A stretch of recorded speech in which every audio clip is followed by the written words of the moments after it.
All right, welcome to Out of the Blue from the Block M Podcast Network, part of the Fan First Sports Network. This podcast is built for speed and comfort. I am Jared Stormer of the Block M Podcast Network and MasonBrew.com. With me, as always, is Andy Bailey, my hetero life mate. Andy Bailey, he attended Juilliard. He's a graduate of the Harvard Business School, travels quite extensively, lived through the Black Plague, and had a pretty good time doing that. He's seen The Exorcist about 167 times, keeps getting funnier every single time he sees it. Not to mention the fact that you're talking to a dead guy. Do you think he's qualified? How the hell are you? I'm good, brother. I am great. It's been a nice weekend. Turned 34 over the weekend. Sure did. I know, man. It was a nice time hanging out with some friends, some family. So recharged, fired up to get into. We've got a lot to get into, too, for an early lot December to get into. I know. For an early December pod, Michigan season is over. For all intents and purposes, we will discuss the bowl game here very shortly. But nonetheless, there's just so much going on with the auxiliary wagons we've got to discuss, early signing day, playoffs. So let's get into it, man. And let's start right where I just discussed. The Michigan bowl game is official. It's going to be Texas, which is exactly what we predicted maybe like 3 weeks ago. We were on this one quite a while ago that it might be Texas, matchup of 2 9-3 teams, you know, and maybe in different places. Certainly, I would say so. Both have young quarterbacks, but it's an interesting matchup. You want to talk about marquee brands. Yeah. This is about as marquee as you're going to get, and it's on New Year's Eve. It will be right around midnight in Spain when this game is kicking off. I don't think I'm going to be able to watch this live, but nonetheless, I'm excited. I keep forgetting that you're going so far ahead in time. It's gonna like sports watching is gonna be so inconvenient. Like you're gonna be just hanging out at a bar and they're like, "What are you doing?" It's like it's Pistons tip. It's like it's 1 a.m. You have to go home. It's Pistons Nets. I can't miss this. I'm locked in. But for this, I mean, it's kind of what we expected. I honestly wish, I hate that the Citrus Bowl is quote unquote more prestigious than the Pop-Tarts Bowl, because all I want is Michigan in the Pop-Tarts Bowl. Like, I'm a simple man. It's my favorite bowl every year. It combines all the best things of college football, you know, competition and just ridiculousness. I think in perfect doses. That's all I really wanted. Handheld breakfast pastries. What's not to love? Yeah, Pop-Tarts, like dancing and sexually compromising positions. What's not to love? I'm not going to touch on that for obvious reasons. No, I think we need to go 20 minutes deep. I've got the time. We got to go deep. Well, I'm all in on blueberry. No, I'm just kidding. If you're banging a Pop-Tart, it's blueberry. I'm not prepared for this. It'd be nice to get the Pop-Tart Bowl. Citrus Bowl is good. It's certainly, like, on paper, Texas, Michigan, Citrus Bowl, New Year's Eve. That'll grab some headlines. I feel like it's a little bit better on paper than it is in actuality.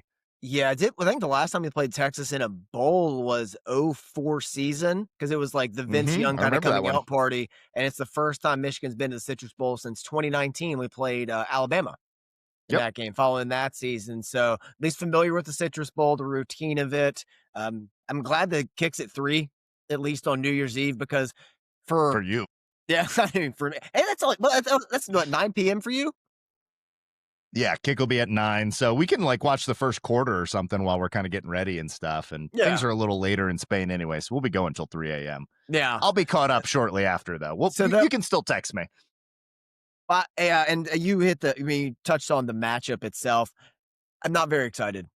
I'm not excited with where the team not is. As much as we should be. Yeah. It feels like the opposite of last season, where like Alabama was kind of spiraling with a disappointing finish to the year, and Michigan was coming in with a high. It feels like those roles are reversed, where Texas is coming in, hitting their stride, and Michigan's kind of limping to the finish line of this season. Yeah, it'll be an interesting data point. We mentioned in last week's pod that the evaluation of Sherrone Moore and company and staff begins in earnest now. This will be an interesting data point. Can he get them up for this game?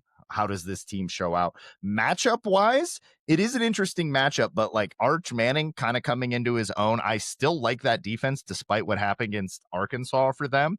So we'll see what Michigan we get. We'll see what Texas we get, who's sitting out there. Like, I think a lot of their guys will play given where they're kind of projected in a lot of the draft positioning there. I think you'll see a lot of those guys play. I think pretty much everyone on Michigan, if you're healthy, you should play. Yeah. Like, there's no one that's sitting pretty enough draft stock wise. Like, Derek Moore, you could use the boost. You should play in this game.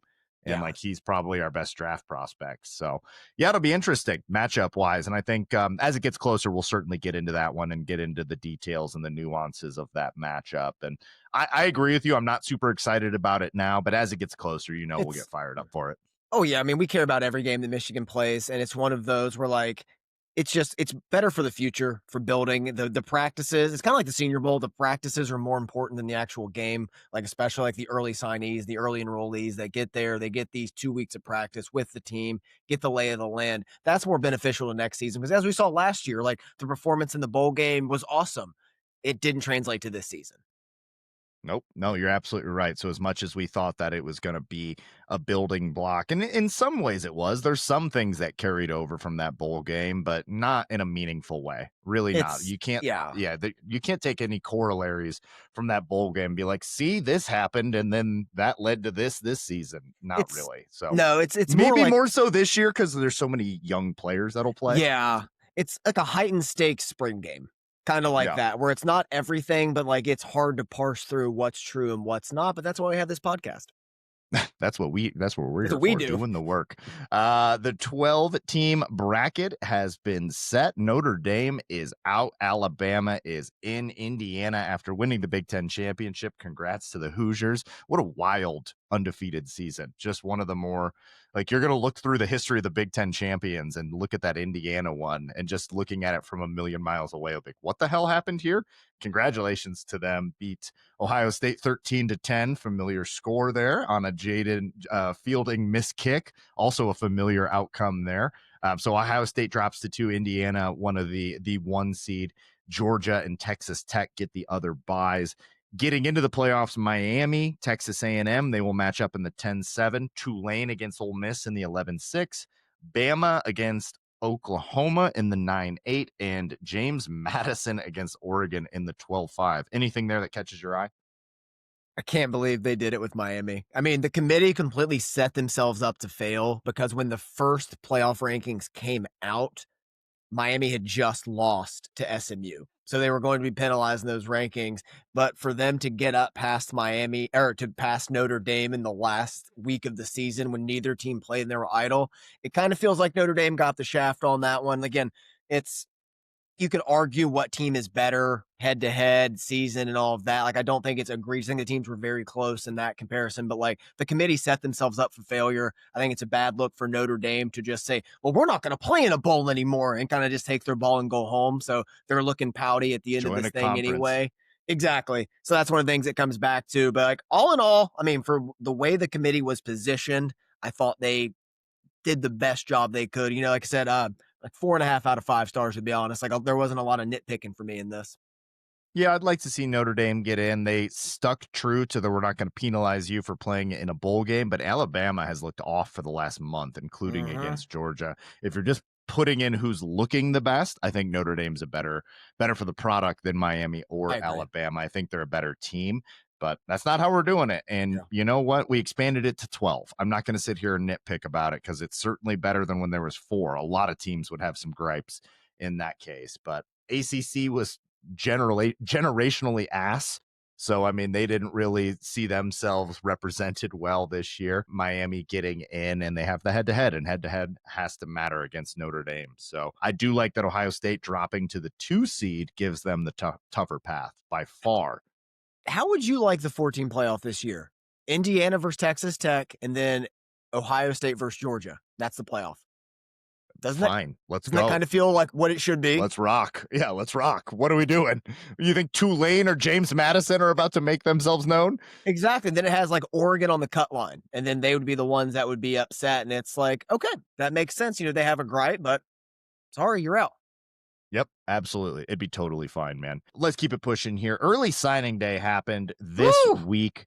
Very exciting times. The all name class, not all of them that are in there, but a majority of this class has signed, including some key ones such as Savion Hyder. Made us sweat there for a little bit, but signed on the second day of the early signing period. I'm just going to run through all the names really quickly here. Bear McWhirter, Tommy Carr, Carter Meadows, Micah Drescher, the kicker, Tommy Froman. I hope it's pronounced Froman, like Abe Froman, the Sausage King of Chicago. Offensive lineman, Adrian Hamilton. Defensive lineman, Mikhail Blade. 4-star defensive lineman Titan Davis, our guy. Go ahead and put the our guy stamp on Titan Davis. Your guy, Moose Ludwig, tight end. The Colton Dermer is the long snapper. Tariq Boney, Brady Smigel, Caden Catchings, Mason Bonner, Malachi Lee, Jordan Deck. This is an insane list. This is a huge recruiting class. I'm still going. Jalen Pyle, Aiden Reeder, Alistair Vallejo, Markel Dabney, Jamarian Vincent, John Brown, Travis Johnson, Andre Clark, Mark Wahlberg, Savion Hyder, and Brady Marquese is how we're pronouncing it, right? Marquese. Marquese. Okay. I was really hoping it was Marchese, but that's, that's our loss, his gain. That's a list, brother. I just ran through a lot of names. What a class. It's a rounded out in shape, and you're always nervous about signing day. Savion Hyder kind of keeping us on edge. You and I just like waking up at 3 in the morning, like, has he signed yet? And you're like, no. I'm like, okay, I'll go back to sleep now. Just taking shifts, working around the clock to make sure that came through. Did lose two, kind of expected. Zion. Yeah, Zion Robinson to Stanford, Julian Walker to South Carolina. Kind of expected Julian Walker there. And the nice thing about losing Zion, though, was getting Marquese right at the deadline when he'd been predicted to flip to Michigan several months ago, but Georgia had kind of weathered that storm and really battled back to keep him. But then Michigan kind of coming in at the 11th hour to flip him back. I thought that was kind of a nice win to just like, okay, not so bad. I think Marquese might even be a better player long term. He's an interesting player. He's our kind of guy. Little Roman Wilson, Isaac Tesla in him, and then we get Travis Johnson as well. So reinforcements coming to the wide receiver room. Give me your 3 favorite players, or it doesn't have to be 3. Just give me a couple players you're excited about. Savion Hyder is like if you're naming your favorite basketball players in this class, is like naming Michael Jordan. It's like, oh, I love Savion. That's like, of course you love Savion Hyder. Everybody Martin loves Scorsese's my favorite director. Like, yeah, we get shocked. Just players you mentioned, Moose Ludwig. I love Moose. I think he's an athletic freak. I think he's our next like one for tight ends. Like he's the next guy. We need it kind of. Like I think we maybe missed on some Hanson pre-scorns that didn't quite end up being what we thought, Well, if they just weren't made of paper and plastic, then we could be right, part of it. It's part of it. So I think Moose is going to be the one there. Love Titan Davis. I think he's going to be an absolute technician on the shared inside guy, and I know Tony's in on that too. He's going to be a defensive tackle at Michigan by all indications. And then Marquese. Like, if you want to go with him, I dove into him a little bit just this weekend, getting to know him. I did some over the summer, but like senior highlight film continues to get better, offers options as a returner as well. He's physical, he's nasty, he does a lot of things that I like, and I think fits in well with Michigan. All great choices. I like that you're in on Marquese. I haven't done the deep dive, but you were texting me about it, and then I did watch one like highlight tape, and highlight tapes are that's not something you can go off of, but certainly looks exciting. For me, Titan Davis, as you mentioned, Malachi Lee as a potential guard. I think he's the next one taking over for, just like we've needed kind of a guy like this, like the guard. We've done really well at the tackle positions, but you need a guy to come in to be the next guard there. To be you think Malachi Lee's going to play guard? He's what, 6'7"? He's 6'7". He could do either. That's the beauty of it. He could do either. We're so set at tackle. Like we are so set at tackle for the foreseeable future.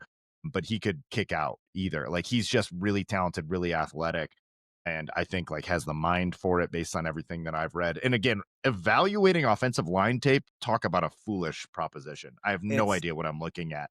Yeah, I did Babalola. It's just what the coaches are saying about him and the physical nature of what he could be either. You just try to watch like technique at that point because they're going to be physically dominating because they should in high school. But you just try to watch like hand placement and things like that. But Lee looks good, as does Marky Walbridge, who flew up the ranking boards in the last re-rank. Yeah, and Bear McWhirter just because of the all-name team. And Mikhail Blade, if I was writing a movie and I named the action hero Mikhail Blade, you'd be like, it's too ridiculous.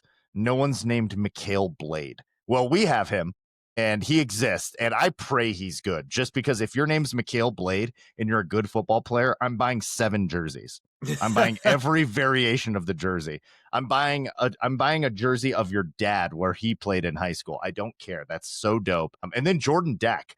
I was getting in on some Jordan Deck highlights. Like he can hit. Like you want like Hillman to be named Jordan Deck. That is like what if you just swap the names. I hope we can find a way to do that. He doesn't quite play like that. It's a little bit more nuanced, but I think that gives him a better chance to be a real contributor. Like he's more well-rounded. So I like Jordan Deck in there as well. It's a really good class. And then Savion Hyder is our obsession. We've both tried to adopt him. The paperwork, it's up in the courts now. It's being held up in the courts, but obviously that is our guy. But this is a really, really good class, man. And it's got a lot of names and there's a lot of contributors in here. Who do you think could contribute early outside of Hyder? I mean, another one we should mention is Carter Meadows. I think he has a chance to Mm-hmm. contribute right away. Like 5-star. you see those edges break into the rotation. It's easier at positions of rotation as well to kind of get onto the field. I don't know how much he's going to be used depending on how Michigan uses the portal, but Meadows is a freak. I mean, X with his bend and mobility is like I think he's going to get on the field day one. Very well could, man. He's a stud and we need him. We've talked about it ad nauseum already last week about what the rebuild looks like for this defensive line. He's a piece of it, and I'd be surprised if he's not contributing next year. Offensive line, as much as I like some of these guys, I don't know that there's an ability to get on there. Watch out for Alistair Vallejo as well as a Yes. guy that could potentially get some early run. Sherrone comped him to Mason Graham. I mean, you look at white defensive tackle, same haircut. It's easy to make the comp, but I do like the player, and the amount of Vallejo PD references we're going to make to the movie Zodiac is going to be criminal. Can't wait. I like Jalen Pyle a lot too. And then as soon as I read about him, he was the Jacob Oden of this class. He was the recruiter of the class. I'm like, oh, this is Jared's guy. This is Jared's guy like right that. here. All right. Like, well, you just got me in on him. He was the one that was like, he didn't do it on Twitter and stuff, but he went to like every Michigan camp and was like actively recruiting guys there and was just completely in on Michigan and sold them. So as much as we want to thank the coaches and recruiters and they deserve it, like Jalen Pyle was instrumental in bringing this class to Ann Arbor. Love it, man. Hockey defeats Michigan State. Michigan defeats Michigan State hockey over the weekend on your birthday. What a tremendous birthday gift for you. Really low-key good sports night for you on your birthday. Love that for you. I mean, not that you give a shit about Pistons defeating the Trailblazers, but I care. And I know you want me to be happy. So exactly. Vicariously good. Talk us through hockey, brother. They look good, man. That was the first time I was able to tune in. What a defense. I mean, it was very impressive. Overall, they split with number 3 Michigan State in both games. But the first game was Michigan's first shutout in East Lansing since 2000. Will Horkoff still leads the country in goals, and goalie Jack Ivankovic still leads in saves. And his save percentage got better this weekend against one of the best offenses in the country. The Wolverines officially finished the first half of the season 16-4, their best start since 2007. They'll be back on January 3rd after World Juniors for an exhibition game against the U.S. National Team Development Program, and then the regular season resumes a week after that. So got some time off here now. They're off to a great start. They're only 2 wins away from tying their win total from last season. And if they just play 500 hockey from here on out, they will match one of their best starts. I think the match to the 21 team that was really good. So if they just go 500 from here on out, and it's all the more impressive because the Big Ten is so much better now than it was just a few years ago. Because Wisconsin's better, because Mike Hastings came over from Minnesota State. Michigan State is relevant and awesome now because of Adam Nightingale taking the reins. So there's just no days off in the Big Ten anymore. It's just every week, week in, week out, it's a grind. And that's why the conference is 1, 2, and 3 nationally. Yeah, man, and it feels sustainable. This feels like something that could carry over. They're building a real program. Michigan is the second youngest team in the country. Feels very sustainable, man. It's not just like they built, and like we're about to talk about basketball here. I don't know like how good they will be next year. This Michigan hockey team is going to be good for 2 years because of that, so it's a little bit different. So they're going to be good every year. They have Ivan Kovic, and he's a 4-year player. So exactly, man. And the auxiliary wagons, as we're calling them, the non-Michigan football teams that are absolutely rolling right now. Michigan basketball also among that and in that discussion. They've won their last 4 games by a combined 151 points. They aren't just beating teams, they are demoralizing them. They beat Rutgers 101-60 on Saturday night, and it's just not looking close anymore. They're doing whatever they want to do against these teams. You don't need Yaxel Lendenborg to have big games. Statistically, he's going to take a big step down this year, it's looking like, but overall, he could be a part of, I'm not being facetious, one of the best Michigan teams, maybe the top 3 best ever. Like, that's where we're at. Like, if you line this team up against the Fab Five, like, I'll still take that team. but like that's the level that we're at. Is like they could probably give them a game. This is unreal, and it's going to make the expectations go through the roof. But they're ready for it, man. This is a real team. Dusty May has got this team rolling. It's time to get excited about Michigan basketball if you're not already. This win was so impressive because what was it, 9 days off from the Yeah, tournament? And big that's gap. and that's 9 days of, like, Thanksgiving, of everybody telling you how great you are, you're blowing teams out, all the time to ingest that rat poison, and they come out and they beat Rutgers by 41 points. And now I get Rutgers is not good, but this was a classic letdown spot, kinda like the Yep. Wake Forest TCU game. You wanna see if this team can sustain the greatness. They came in, and then they weren't shooting great right off the bat, just kept at it in the paint and destroyed this team. I mean, one of my favorite stats coming out of this was last year in Big Ten play, Michigan was outscored overall. And, and if you combine all of their wins in Big Ten play last year, it was only by 79 total points. They're already plus 41 men. That's insane, dude. Like the jump up from this team to last year was like, oh, pretty fun team. Like, let's see if they get hot. Like, what's Danny Wolf doing out there? And Dan Wolf is hooping in the NBA right now, too. We don't have time on this podcast, but we're going to do some Dan Wolf Brooklyn Nets talk at some point. Dan Brother, Wolf hooping. They love him too. They're howling at the moon every time he scores too. God, It's awesome. very fun stuff there. But that was a fun team. This is just like it's a scary team. It's like looking at the German army on the verge of World War One, and you're just like, we have to fight that. What a reference! I was gonna say the Soviets in hockey, but you went even further back. Tremendous land army, World War One, Germany. That's basically what we got with Michigan here. And I mean, look, you can name anybody, but if Morez Johnson is hitting 3-pointers, that's Isaiah Stewart. So Morez Johnson Jr. right now, who is currently just absolutely beasting out for the Michigan Wolverines. If he's hitting 3-pointers, brother, it's over. It is over. He's my favorite player on this team. I love the way that he plays. Also, you get some good minutes from LJ Kaysen in this one, who goes 3 of 5 from 3-point range. It's just a deep team, a physical team, an athletic team. Like, I don't see the weaknesses. It's them and Duke to me. Best teams in the country. This team is just defending at such a high level. We talked about it in the preseason that this could be a team with huge defensive upside. We haven't seen this kind of defense since Beeline, and it's exceeding some of those teams. I mean, they're so big on the front court. That triple big lineup is causing every team issues. The depth to keep players rotating. I still don't think Michigan's had a player play over like 27 minutes this season. Like the most being Yaxel Lindenborg. So they're just saving all of this mileage for later in the season when they're going to need it. Yeah, man. And they're healthy. They're deep. Ade Mara's fallen off a little bit, but still had 4 blocks against Rutgers. Still a large human being. So yeah. It's a very fun team, man. Can't wait. Once football has officially turned the page, we're going to go very deep on this basketball team. It's going to be a fun team to talk about. Talk to me about women's basketball. What's going on, brother? The Michigan women's team has won 4 in a row by margins of 26, 49, 42, and 48 today over Purdue. And they've had 3 different leading scorers over this stretch, none of whom are Silas Swords. Insane, dude. That's insane. Like, so what are their chances nationally? It's getting silly. Is why I'm laughing at this point. It's just getting silly. Ever since the UConn loss, they have won games by margins of 26, 49, 42, and 48. And during that stretch, they've had 3 different leading scorers, none of whom are Silas Swords. Yeah, man. And we know what we've got with Silas Swords, the best name in basketball for starters, and just a true hooper.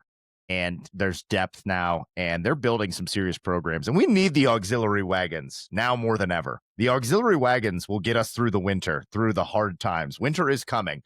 And in times of famine, we must lean on all of these great programs, hockey, men's and women's basketball, all rolling right now at a historic level. Anything else news-wise you wanted to touch on, brother? Oh, 2 brief ones real quick. I can't believe we didn't start with this and lead with this in the very top. JB Brown is gone. Oh my God, you're right. I literally passed it up. We had some, in our defense, we had some minor technical issues a moment ago, which maybe will be perceptible in this pod.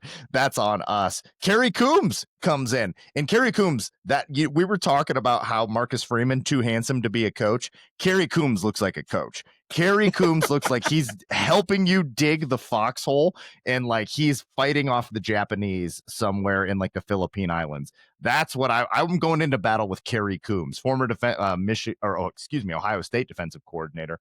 Little weird there, but we'll take that insight and knowledge. But a real CV, as you put it, he's got a real resume. This is a good move, JB Brown to Kerry Coombs.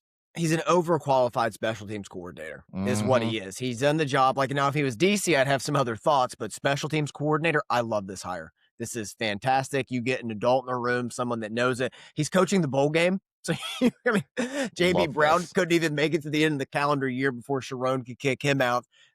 One move I'm less encouraged by, though, is Juan Castillo. He's going to Syracuse to be the offensive line coach there. So he was offensive analyst this year, assistant offensive line coach, really helped this unit take a step forward with Grant Newsome as well. But I think that we're going to feel that loss next year if that role is not filled. Very well could. I'm hoping Grant Newsome's up to speed now. Very young Yeah. coach. I'm hoping he, absorbed all the wisdom he could from Castillo. But if the special teams unit is dramatically better in the Texas game, like, is that going to make you more mad or less? It's probably going to make me more mad, to be honest. Yeah, like, me too. We couldn't have done this earlier. We couldn't have just fired him earlier. It's, oh God. Yeah. Like you said, it's a certain point. Like, it's on the head coach. Like, this guy just keeps starting fires. Like, you have to get rid of him. You can't be like, well, he's starting to fire again. I guess we have to just deal with it till the end of the year. No, get rid of him. So I'm glad it happened now, at least, so I can move on with this. Again, it just feels like it was an easy upgrade. Just put it that way. My uncle keeps leering at all the women at church. Well, stop bringing your uncle to church. Stop He's just leering at all to women. You don't need that making energy. Everyone uncomfortable. So I don't know what JV Brown's going to be doing next year, but I'm sure he's going to do a leering hell at of a women job in church at the swing shift at the bowling alley. He can do that. There's an opening just down the road at a Pep Boys Plus for the counterman, so he could be running I was going to to say, I don't trust that man putting tires on my car. Are you kidding me? He's going to hire Samaj. Like, I can't have him. He's at the counter, running the counter. That's a counterman. That's a counterman. That's not a brake specialist. Yeah, absolutely. Let's take a quick break. When we come back, it's season grades time. I'm excited for this discussion. I know like things ended on a little bit of a bad note, but this will be a good discussion. Excited to kind of grade things out for the season. We'll be back right after this. All right, we are back. We are righteous men. The auxiliary wagons are very good, and college football's still good. It's fine. We're going to do some grades, and we're going to tell you exactly just how fine it was. There's a lot to take away from this, and some of this was difficult giving some of these grades. Context is key when you're grading out the entire regular season. Obviously a bowl game still to be had, and time of reflection. You and I like to ruminate on these things, sit over the summer, maybe rewatch a game or two and come back with some new opinions. But it's also good to get it right now, right after the moment, right when the season is concluded. What were your overall takeaways from every position group? Yeah, I like we had a week to like kind of sit on it, because if we did this after the Ohio State game, the grades would not have been so kind. Tough. Yeah, 100%. Had to wait a week, had to let some of that kind of heal and clear up a little bit. And I tried to come into this with an even mind. I rewatched Washington, Nebraska, and a little bit of Oklahoma and USC to get ready for this. So wanted to see both some wins, good wins, and the losses as well. And, obviously we watch these games as closely as anyone out there. So I feel pretty good coming in about these grades. You want to start offense or defense, sir? Or special teams? Should we start special teams and just get it out of the way? Do you want to just get it out of the way? Yeah, let's get it out of the way. Go ahead. We are eagerly awaiting your special teams grade. I'm going to be... It's an F, man. I'm trying to say D-. I'm talking about it in my head. It's an F. It was a non-factor for most of the year. I mean, you could talk about it came on late in the season, but if you want to give it a D- because of Andrew Marsh and the potential there, but like from Samaj's returns to Dom Zavada just not being reliable to, I mean, actually, D- because Joe Taylor exists. That's why. Joe Taylor is good enough to bump this up at least half a letter grade. D- for the group because Taylor was excellent in coverage. Everything else was atrocious. Yeah. You got Dom Zavada, who individually I'll give like a C-. And D. that came up, that came up because he was our only offense against Ohio State. So I'm giving That's him the true. C out of respect. Hudson Hollenbeck, who I'm pretty sure wears sandals out to nice dinners. Absolutely not. Not for me. Just not my guy. It was a bad unit. It's an F. It's a D minus. If you want to go D minus, it was really bad. Hopefully they can redeem themselves a little bit in the bowl game. Andrew Marsh was a bright spot. Joe Taylor's a bright spot. It was rough. It was rough. Let's move on. I don't really want to talk about it much more. Offense or defense next, brother? Let's go offense. Let's go offense here. This is a fun one. This is an interesting one. So I want to give Chip Lindsey a grade, and then we'll go position group by position group. What did you give Chip Lindsey on the season? I gave Chip Lindsey a B plus Okay. on the year. I thought it was good. I flirted with an A, and I mean, here's the case for it. Last year in total offense, this team was ranked number 129. Under Chip Lindsey, it moved up to 57. Now, if you want to point to the passing attack and pick nits there, okay. But last year, the unit was 131, only ahead of service academies. This year, it was up to 107, and the passer rating jumped nearly 60 points from 129 per game to 185. And that's not including the fact that he was doing it with 7 freshmen, at 8 at times on offense, and losing the 2 best weapons at running back. So I want to give it an A. The only thing holding me back from that is performances against teams of equal talent, Oklahoma, USC, and Ohio State. But I still think it was a great job. All very valid. I did give him an A minus. I think context is key, which is Yeah. kind of something I was prefacing this discussion with at the top. Is you've got to look at who he was playing. That many freshmen to improve this offense, and maybe some of it is still some hangover from Kirk Campbell and how bad that was. And just seeing a competent offense, a guy that understood game flow within the game, setting things up, like setting plays up. How nice was that to see again? Play We're like, oh, layering he again? set that Oh, up. this Yeah, is yeah, great. layering, dude. Like, oh man, he set this up weeks ago. He knew that was on tape, and he ran it this way. That was tremendous to see. And with the context, I'm willing to give it an A minus. It could be a little bit of the Kirk Campbell hangover, though. Like, you're so much better than this guy, which you can ding me on that and say that's not how you should grade this. I gave him an A minus. I'm happy to have him here. I think he's the right guy for the job. Yeah, I mean, it's like saying, hey, I had my drunk cousin directing this movie, but now I have Martin Scorsese. Things look pretty good. Yeah. It's like Like, even Scorsese phones it in. It's going to be it's dramatically better. Yeah. it's still going to be so much better. And again, working with a freshman quarterback, I just can't overstate like how hard that is. Yeah, absolutely. So let's go to quarterback next while we are on that discussion. I'll start this one off here. So this is pretty much just it is just a Bryce Underwood conversation. If you want to talk about the 2 passing attempts that Jaden Davis had, we can certainly do that on a separate pod. Maybe that's for the Patreon. Bryce Underwood this season completed 61% of his passes, about 2,300 yards, 9 touchdowns, 6 interceptions. Obviously a true freshman, a very highly paid true freshman. I ended up giving it a C. Kind of a boring grade, but it was neither hot nor cold, so I spit you out. It is very mediocre. The good games came against inferior opponents. His best game is definitely Washington, 21 to Right. 27, 230 yards, 2 touchdowns, no interceptions. Also ran for 25 yards in that game. His worst game is by far Ohio State. And that's going to ding you. I can't go higher than a C. I would hear C minus. I would hear C plus. I don't think that I would hear anything above the C range, though. I don't think I'm hearing a B grade for this. No, I Unless you're honestly, arguing just the youth. yeah, I mean, the youth is there. I think his best game to me was Maryland. I thought he looked so in control, especially bouncing back after a That's fair. 5 turnover performance against Maryland, 16 of 23, 215, 2 touchdowns, another 20 on the ground. I just really like the command he had of the offense. Thought he grasped it, and I think for that reason, I gave him a C plus. I think Okay. I don't hold Ohio State against them maybe as much as I should. I think it was poor coaching and preparation during the week that they frightened him so much of making a mistake that he was just incapable of making a play.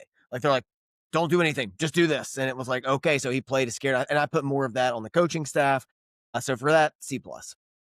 That's a fair rebuttal. Yeah. And the Ohio State one, maybe it is that it's just too fresh in my mind. I mean, we're Yeah. talking about a pretty small gap here between C and C plus there. And as a freshman, like true freshman wise, he put up historic numbers for a true freshman. Yep. Now, you would expect that for a guy with his kind of recruiting pedigree, but it should be noted that he was putting up historic freshman numbers, particularly at Michigan.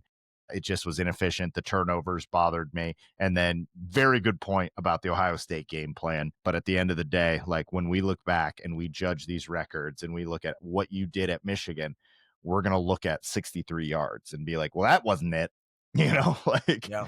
so totally fair. Let's go to running backs. Let's go to running backs here because I think that this is going to improve the mood a little bit. This is a high grade for me, brother. The overall, I give this room an A. Damn. I give both running backs an A. This was the best room of the year. Had they have been healthy the entire year, this is a 10-win team. I will ride that until the year 2075 when I pass away from a bear attack. This was an incredible running back room. It could have been even better had they have been healthy at the same time. No notes. Excellent room this year. I'm probably gonna go A plus. Go Even for like it. the Absolutely. the injuries are the only thing that hold it back to like bring it down to an A. But you had 3 different running backs rush for over 100 yards and have 3 touchdown games. That's absurd. Like Bryson Cusnell had a 100-yard, 3 touchdown game. You told me that before the year, I wouldn't have bought into it. You look at some of the Tomaso Mira minutes early in this year, breaking some runs. Like Tony Alford did a hell of a job. I'm so thankful he appears to be back next season. Justice Haynes, Jordan Marshall, like an awesome 1-2 punch. And then I'm going to factor in recruiting to this, bringing in the number 1 running back in the class, adding to the room. A plus for me. 100%, man. Jordan Marshall against Purdue was one that I wanted to call out. 25 carries, 185 yards, 3 touchdowns. We needed him to win that game. Justice Haynes, obviously early in the season, was the guy. A true 1-2 punch, as good a 1-2 punch as you'll ever be able to build up in a lab. And it's just a big bummer. And I think historically, when I look back on this season, that will be the thing that bums me out is like we had this insane running back room and we just never saw it at its full potential. Like early season offensive line wasn't good enough to really open things up. Late season offensive line with Haynes and Marshall, you're cooking. That's an offense unto itself.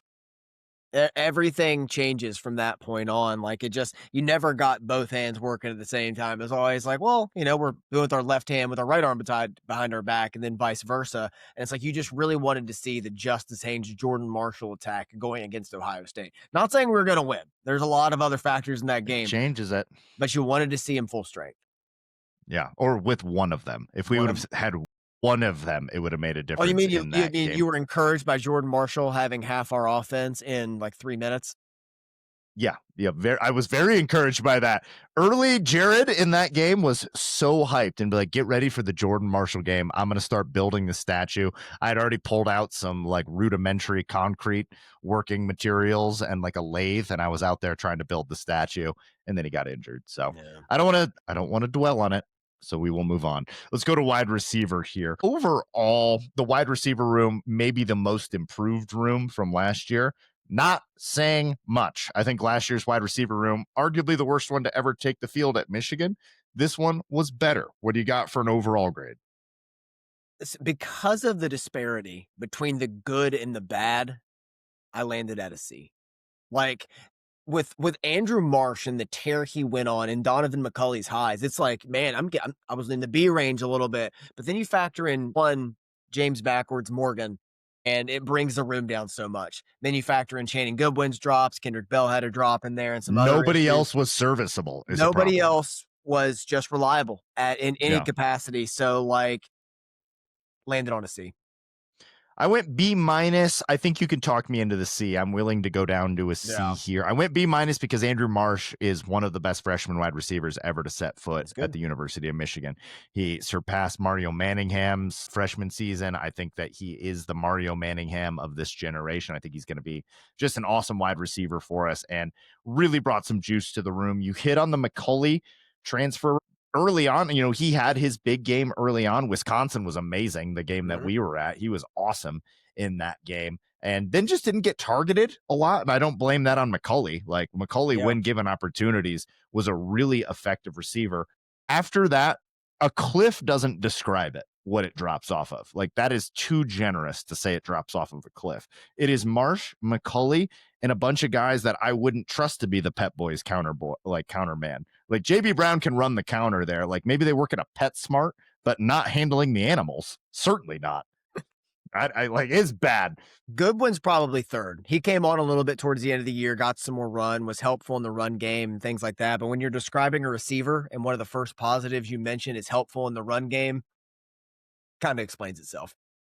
Not great. Not great. But Andrew Marsh, you are carrying water for this room. And as a true freshman, that's a win for the podcast. That is a win for humanity. We're still testing out the Swamp Thing nickname. We'll work on it. We're working on that. But Behind defensive line is wide receiver the most important need in the transfer portal. Give me 1 second here, please. I'm just doing a quick run through of the roster. Yes, I'm leaning yes. Pretty, yeah, Because yeah. it's I'm leaning, because yeah, McCulley's absolutely, gone. 100%. It's just Marsh, and then like you just said, it's the workers at PetSmart. So I think that qualifies. The PetSmart boys. And if we're running 11 personnel, we need 3 reliable receivers. That's true. The PetSmart boys that are working in like the fish tank aisle, like Exactly. they don't even let them handle the live animals. So like, we you need can to- handle the decoration, the decor for the fish tanks. Here, That's where you here, would cut weigh. these wood chips. Put them in there. Put them in the hamster cage. Oh my god. Yeah, no, I'm with you. It's a big drop off. Good call on Goodwin. There is something there, but like it's small. It's very small, and you might need that seed to grow. You've got to go get somebody more reliable. Like you said, you're replacing McCulley and you're replacing your third wide receiver because Samaj Morgan was your third wide receiver and he was awful and was unplayable towards the end of the year. So definitely need somebody. That's a great call by you. Let's go to tight ends here. Overall, I thought this group started out strong. If we're counting Bredesen as a tight end, we need to discern that right now and determine how we want to do that. I kind of graded him separately. Yeah, I think I he's graded more him in the separately. running back. Correct. I graded him separately. So I ended up giving this room a C minus. Not all of it's their fault. They were like, we never really got fully healthy Hogan Hansen. Klein missed some time. Klein was excellent as a blocker. He gets high grades there, but started out opening game. I was like, this is going to be a stud stud receiving tight end. And it just didn't live up to that. Zach Marshall coming on a little bit, but I mean, he's a redshirt junior. He's been there forever. Like I kind of wanted to see some of these young guys start to emerge, and that didn't really happen. Klein didn't really hit his ceiling. So a C minus, maybe a C. I think I'll up it to a C. Yeah, C minus is right. Like it's hard to separate the grade versus expectation and reality. That's the tough thing here because we were so high on the room and what they could become, but now we have to just view this objectively and how they performed, taking away that expectation. And it was average at times. I mean, Deacon Tonielli emerging and having some moments I think was encouraging. Zach Marshall, I think he's a redshirt sophomore, but third-year player nonetheless. Getting him out there. Hogan Hansen, when he was healthy for like a game, was awesome. He had that incredible catch in the Central Michigan game on the sideline. I was like, oh, we're so back. And then we weren't. Obviously, Marlon Klein speaks for himself, had the early game against New Mexico. Run blocking was a force throughout. Again, at other times, I thought they were open and doing some things and the other reasons in the offense that it didn't all come to fruition. But overall, like I'm encouraged where this room is headed. But this year, like, I mean, C minus overall, but if we're doing expectation for how they performed, it'd probably be a D.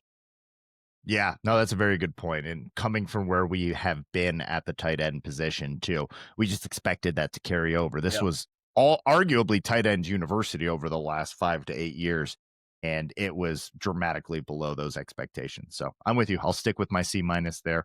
The last one here, let's go offensive line, which a little difficult for me to grade because it started off one way and ended an entirely different way. I think this ended up being a very good unit that was worthy of consideration for the Joe Moore Award. I ended up giving him an A minus. I think B plus is probably more accurate. So I'm going to go B plus for the offensive line, looking at the whole season grade. But I mean, again, context is key with the youth on this. I had a B. So very, very similar thought process. Like at times it looks dominant, especially in the run game. Like, I mean, you can't look at the games before Ohio State in that 4-game run over 200 yards in each game on the ground. Like that's impressive. That's imposing your real sign of a good line. And then especially after the second bye week in the Northwestern and Maryland game, they were giving Bryce time and he was trusting them and you could see them grow together. And I thought they're still figuring each other out. And like if you factor in the fact that they lost Evan Link on the left, They had lost Mhm. Giovanni Alhadi for a stretch. Brady Norton was messed. They're reshuffling things across the line. They didn't really hit their best until the end of the year. So I see where your A minus was coming from. But the Ohio State game does stick with me. They just kind of got Mhm. bullied. And again, they're freshmen. There's a lot of inexperience up there, and that Ohio State defense is one of the best in the country. So I ultimately landed on a B. Totally fair. Absolutely fair. And yes, I think that, overall you look at the running yards and the rushing yards, and had we have had two healthy backs and you have two healthy backs go over 1,000 yards each, like Yeah. it's undeniable at that point. And they Yeah. were on pace for that. They were on pace for that. So you can't ding them too much. You can't go too far below that. Individually, this was interesting. Who did you have graded the lowest? Who did you have graded the highest? Fascinated to hear your answer here. Man. Lowest is tough. Lowest is tough because I mean, if we're gonna go with the finalized offensive line at the end of the year, I'm not doing Nate Afobe, I'm not doing Brady Norton. Yep. Sprague and Crippen to me were the weak ones. They were the weak ones to me. Blake Frazier had some moments. I think both guards, if you're gonna look for the best, it's either Giovanni Alhadi or Jake Guarnera. I have Guarnera at a B plus. I have Crippen my lowest at a C minus. I have Sprague at a C. So we see it the Yeah. exact same way. We see it the same way. Yep, that's what I ended up on. Greg Crippen just leaves a lot to be desired. And look, he wasn't bad. It just never really reached the levels that I thought it was going to be. This man has been groomed to be the Michigan center for a long time, and it was just kind of mediocre. And then there were some moments where it was flat out bad. You wanted I the don't best think, artist arc. yeah, That's the what you leap, wanted from yeah. him, and you were buying into, especially at the end of last season, but he just never quite got to the same highs. Now, if we're trying to spin this positively, I think Guarnara at center has a higher ceiling. Guarnara is better already than Crippen's ever been. I mean, going into this season, you and I are concerned about the center position. I have no concerns next season about the Yeah. center Still, position. go get one to Yeah. have another one. You should have two on the roster. But yeah, Guarnara is going to be awesome Yeah. at center, and that's an upgrade there. So reason to be excited. And then also just all the youth there. Like I gave Blake Frazier. I was probably a little kid glovey with my Yeah. Blake Frazier grade, to be honest. I went A minus. It's probably not an A minus. It's probably a B, to be honest. I was But probably honestly a C on Frazier. that's totally fair too. I was way kid glovey with Yeah. that. Again, So I'm that's looking at another this hard thing in ranking, these and graves is taking away freshman yeah. expectations and who they are. But like, it's important to Freshman have a on a little bit of line too, like I freshman as like a that's receiver's one thing, but freshman on the line, bro, you're I going know. up against 24-year-olds that weigh 314 pounds. Exactly. So Not easy. next year's line is going to be fascinating because it's like, okay, you assume Sprague is going to start at right tackle, Guarnera at center. It's like, okay, does Blake Frazier kick inside for Babalola's return at left tackle? Where does Evan Link go? I Haywood in the mix.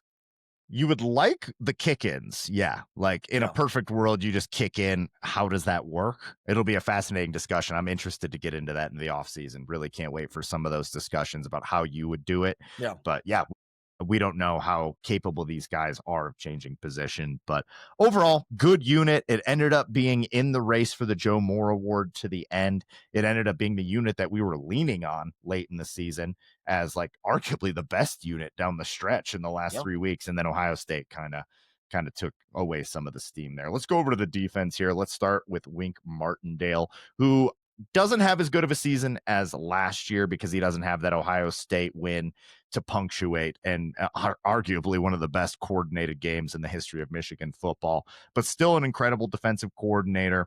I look at this personnel, and I think the loss of some of those key players was bigger than we thought coming in. We thought we'd be able to do it with depth.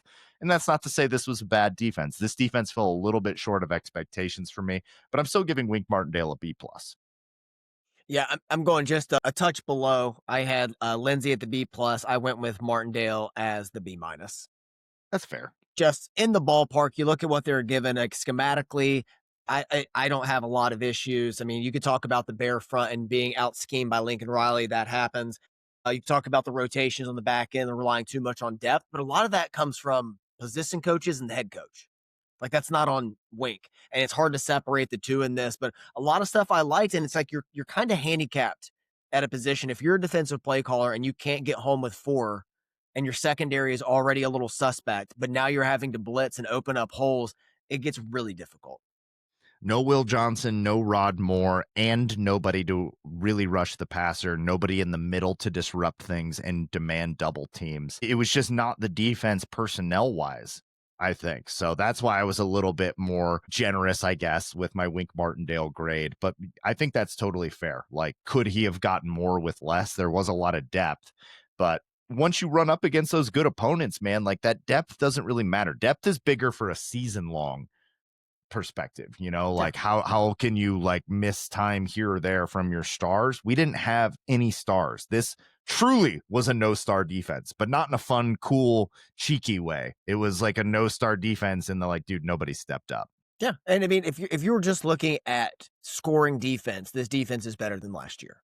Like scoring Mhm. wise, the schedule this year was easier than last year. So I mean, Yep. even on like a year where you and I are kind of like a little wishy washy with the final outcome, this defense gave up 18.7 points per game. It was top 20 in the country.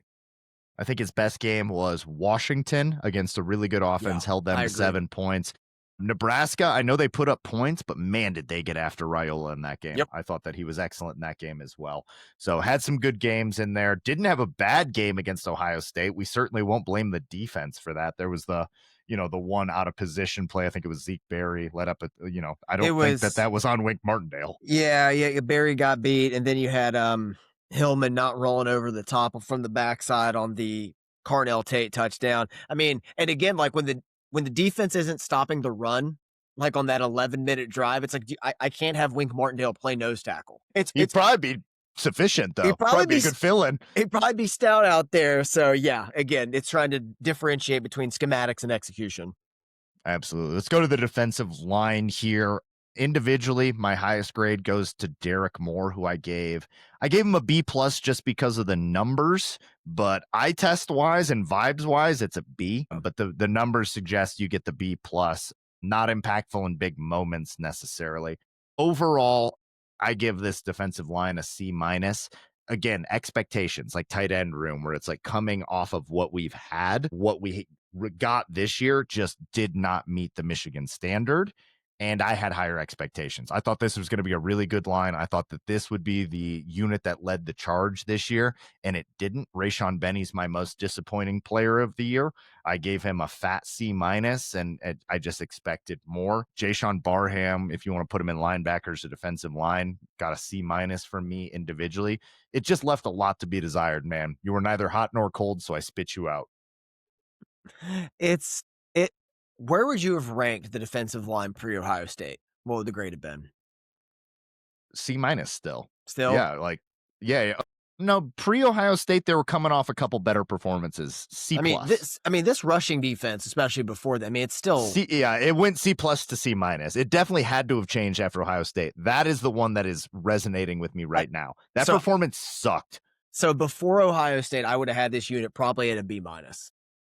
Okay. Just taking away expectation, what they were and how they were performing. You have Derek Moore with 10 sacks to just outside the top 10 in the country. You have a stout run defense. You had the bad USC game, but everything since then was good. I mean, the Oklahoma game was right there in hand, one possession game, fourth quarter. So I gave him a lot of points there. What they did against Devon Williams in Washington when he was coming off a Mm-hmm. Best game by 511-yard far. performance. And then in the Northwestern game, your offense has 5 turnovers, and they kept him in the game by continually getting off the field in the fourth Good quarter to point. give him a shot. Good point. So I give them marks for that, but at the end, I have to come down to like a C plus for the defensive line. Like the Ohio State Yeah, performance carries too much weight in my mind. Maybe that's unfair, 100%. but C plus is where I landed. I am a victim of recency bias here, and the Ohio State game absolutely soured me on Yeah, them. Your I don't blame you. Northwestern point is well taken, and yeah, no, I think you're right. I'm with you there. You've got to take the whole season. These are season grades, Yeah. so I think that that's totally fair. And doing it without any stars, like there is nobody going in the first round. Derek Moore might get into the second, could very well be a third round pick. So to do that, to have a stout run defense against this schedule, I think it deserves some leniency there. I wanted to do this little exercise for you with you here, though. All right, I'm going to put Derek Moore up against the following edge rushers. You stop me when there's an edge rusher you would take ahead of Derek Moore. Okay. Braden McGregor. Okay. I got you. Okay. Yeah, yeah, yep. Mike Morris. Josiah Stewart? Stop. Give me Josiah There we Stewart. go. Like, There we go. yeah, like Mike Morris, you can talk me into that. He was always too big to play edge, in my opinion. And with Braden McGregor, like came on, like towards the end of his career. I think Derek Moore just a little bit more talented, but not Josiah Stewart. Like he's not for Derek Moore's measurables, he should be better against the run, especially. And you think he'd Yes, have a little bit that more part. equipped against the passer, but like Josiah Stewart was doing so much more with less and was so much more physical despite being undersized and just violent at the point of attack. Well, that's why he was the top 100 pick.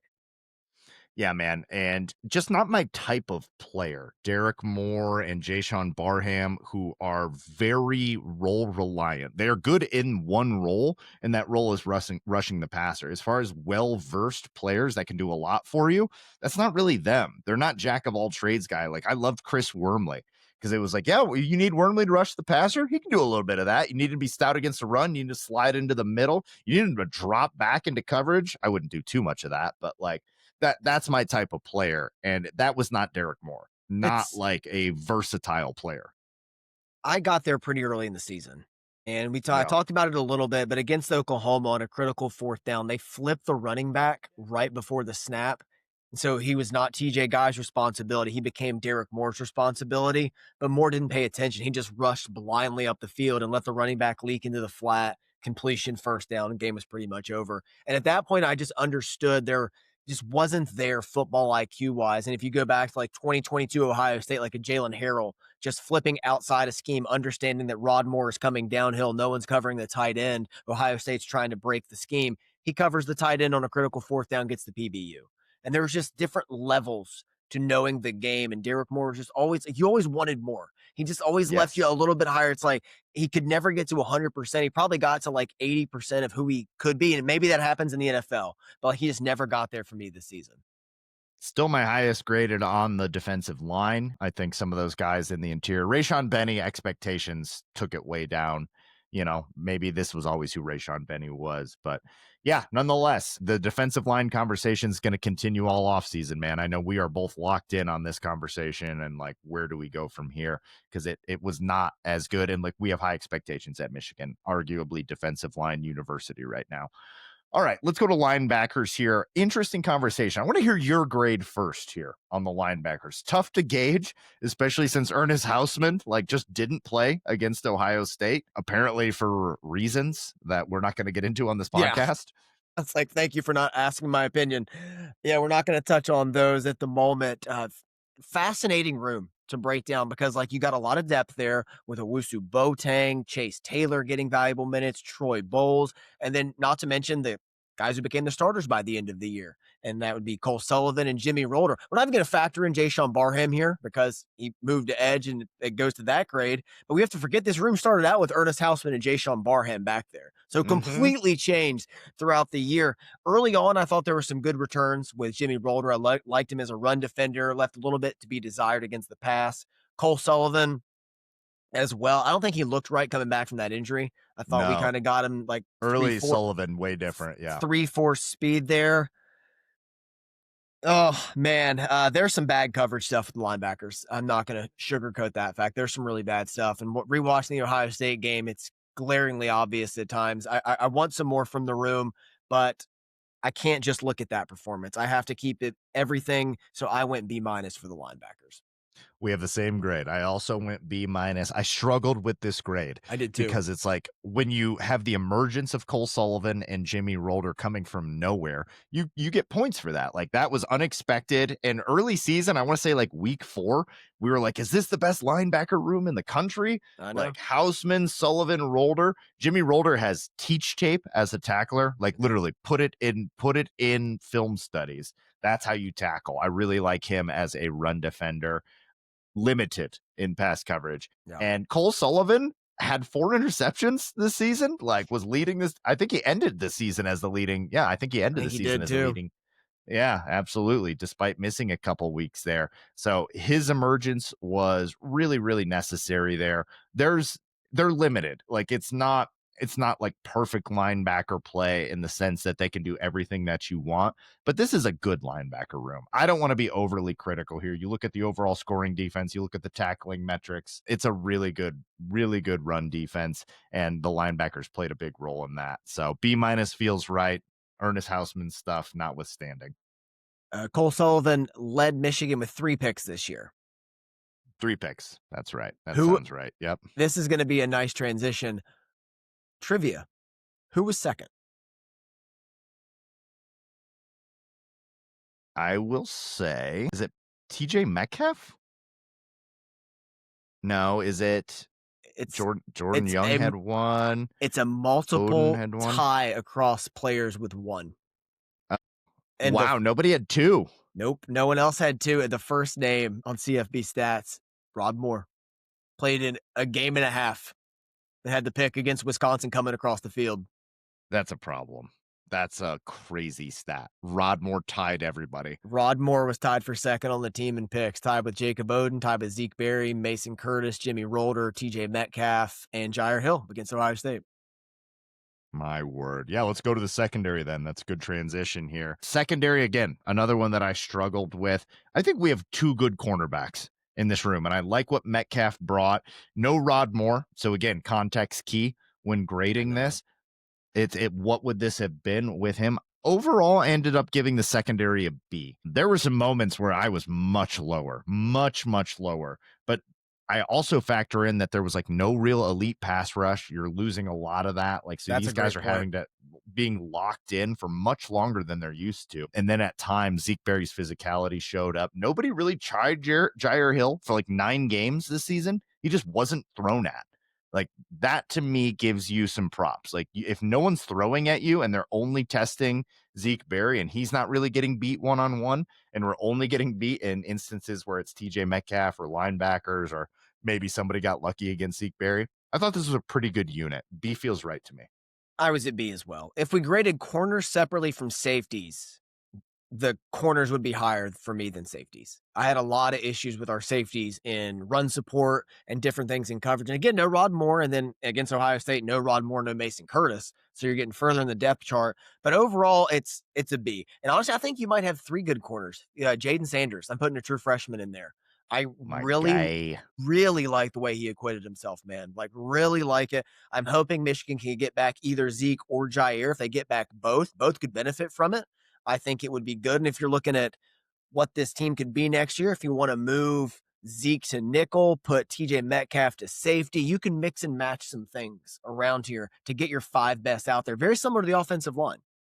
Yeah, and very different from the defensive line, where it's the pieces are in-house here in the secondary. Yeah. The pieces are in-house, especially if you bring back one of those 2 guys. If you bring back both, hold on now. You feel good? Hold on now. That's a really good secondary. Pieces are there. Shamari Earls didn't even get to play a lot. Sanders has kind of surpassed him as the next guy, but do not discount Shamari Earls. Incredible player, and more guys coming in as well. This is a talented room that I think is only going to get better. So glad we agreed there. Seems like we agreed pretty much across the board. Couple differences here or there, mostly off by a plus or a minus. Yeah, not really off by a ton of degrees, which makes sense. We watch the same games. But like, I just read off like defensive line C+, linebackers B-, DBs B. That feels about right with what we saw, matches the eye test. And like offensively, quarterback C+, running back A+, offensive line B, wide receiver C, tight end C-. It all adds up. Like, it makes sense overall. And I always try to like do my grades individually and then look at the big picture and see if that matches what I saw and how I feel about this team. And I think we've done a good job of that. A B- season, basically. I would say that those grades add up to I don't know. How would you grade this season? B-? B? C+? B-. C+ would be fair. Yeah. B-, C+, because you see the record, and like we kind of talked about this on the Ohio State recap pod last week. You see the record as an improvement from last year, and 10 wins, I mean, indisputable. But this team week 12 versus last year's team week 12, you feel like this year's a little bit worse. We kind of feel like the gatekeeper. Yeah. Nope, I'm with you, brother. This was a lot of fun. It was cathartic. It was necessary and a good way to wrap it up. I will be in Spain for the next couple weeks here, so can't wait, brother.